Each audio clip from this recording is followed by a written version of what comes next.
ಇವತ್ತು ಮೀಶೋಲಿ ಈ viral egg train ತರಿಸಿದ್ದೆ. ಅದು ಹೇಗೆ ವರ್ಕ್ ಆಗತ್ತೆ ನೋಡೋಣ ಅಂತ ಮೊಟ್ಟೆನೂ ತರಿಸಿ ಚೆಕ್ ಮಾಡಿದೆ. ಸ್ಟಾರ್ಟಿಂಗ್ ಗೊತ್ತಾಗ್ಲೇ ಇಲ್ಲ ಹೇಗಿಡ್ಬೇಕು ಅಂತ.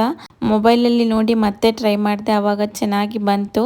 ನನಗೆ ಮೊಟ್ಟೆ ಎಲ್ಲಿ ಒಡೆದೋಗ್ಬಿಡುತ್ತೋ ಅಂತ ಭಯ ಆಗ್ತಾ ಇತ್ತು, ಬಟ್ ಏನೂ ಆಗಲ್ಲ. ಇದನ್ನ ಹಾಗೆ ಡಿಸೈನ್ ಮಾಡಿರ್ತಾರೆ, ಎಲ್ಲೂ ಬ್ರೇಕ್ ಆಗಲ್ಲ. ಫಸ್ಟ್ ಜೋಡಿಸ್ಕೊಳ್ಳೋವಾಗ ಮೇಲಿಂದ ಹಾಕಬೇಕು, ಎತ್ಕೊಳ್ಳೋವಾಗ ಕೆಳಗಡೆ ಒಂದು ಎತ್ಕೊಂಡ್ರೆ ಸಾಕು, ಇನ್ನೊಂದು ಹಾಗೆ ಬರುತ್ತೆ. ನನಗಂತೂ ಇಷ್ಟ ಆಯಿತು. ಫ್ರಿಜ್ಜಲ್ಲಿ ಇಡೋದಕ್ಕೆ ಕೂಡ ಚೆನ್ನಾಗಿದೆ, ಸ್ಪೇಸ್ ಕಮ್ಮಿ ಹಿಡಿಯುತ್ತೆ. ಇನ್ನು ಅದೇ ಮೊಟ್ಟೆನ ಯೂಸ್ ಮಾಡಿಕೊಂಡು ಎಗ್ ಬುರ್ಜಿ ಮಾಡಿ ಸ್ವಲ್ಪ ಪನ್ನೀರ್ ಇತ್ತು, ಅದರಲ್ಲೇ ಕರಿ ಮಾಡ್ಕೊಂಡಿದ್ದೆ. ಇದಕ್ಕೆ ಚಪಾತಿನ ಮಾಡಿದೆ. ಪನ್ನೀರ್ ಕರಿ ಅಂತೂ ಚೆನ್ನಾಗಿ ಬಂದಿತ್ತು, ತುಂಬ ಈಸಿಯಾಗಿ ಮಾಡ್ಕೊಳ್ಬೋದು. ನೆಕ್ಸ್ಟ್ ಯಾವಾಗಾದರೂ ರೆಸಿಪಿ ಶೇರ್ ಮಾಡ್ಕೊತೀನಿ. ಇನ್ನು ನೈಕಾಯಿಂದ ಒಂದಷ್ಟು ಸ್ಕಿನ್ ಕೇರ್ ಪ್ರಾಡಕ್ಟ್ಸ್ ಮತ್ತು ಮೇಕಪ್ ಪ್ರಾಡಕ್ಟ್ಸ್ನ ಆರ್ಡರ್ ಮಾಡಿದ್ದೆ, ಅದನ್ನು ಕೂಡ ತೋರಿಸ್ತಿದ್ದೀನಿ. ತರಿಸಿ ತುಂಬ ದಿನನೇ ಆಗಿತ್ತು, ವಿಡಿಯೋ ಮಾಡಬೇಕು ಅಂತ ಓಪನ್ ಮಾಡಿರಲಿಲ್ಲ.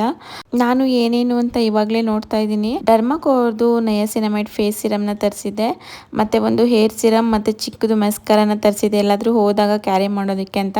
ಇನ್ನು ಇವಾಗೆಲ್ಲ ಟ್ರೆಂಡ್ ಆಗ್ತಿರೋಂಥ ಫಾಕ್ಸ್ ಸ್ಟೈಲ್ದು ಟೋನರ್ನ ತರಿಸಿದ್ದೆ, ತುಂಬ ಚೆನ್ನಾಗಿದೆ ಇದು. ಓಪನ್ ಪೋರ್ಸ್ ಇರೋರಿಗಂತೂ ಬೆಸ್ಟ್. ಇನ್ನು ಮೇಬಿಲಿನ್ ಫಿಟ್ ಮಿದು ಕಾಂಪ್ಯಾಕ್ಟ್ ಮತ್ತು ಫೌಂಡೇಶನ್ನ ತರಿಸಿದೆ. ಹಾಗೆ ಫಾಕ್ಸ್ ಸ್ಟೈಲ್ದು ಸ್ಕಿನ್ ರೇಡಿಯಂಟ್ ಫೇಸ್ ಮಾಸ್ಕ್ನ ಕೂಡ ತರಿಸಿದೆ.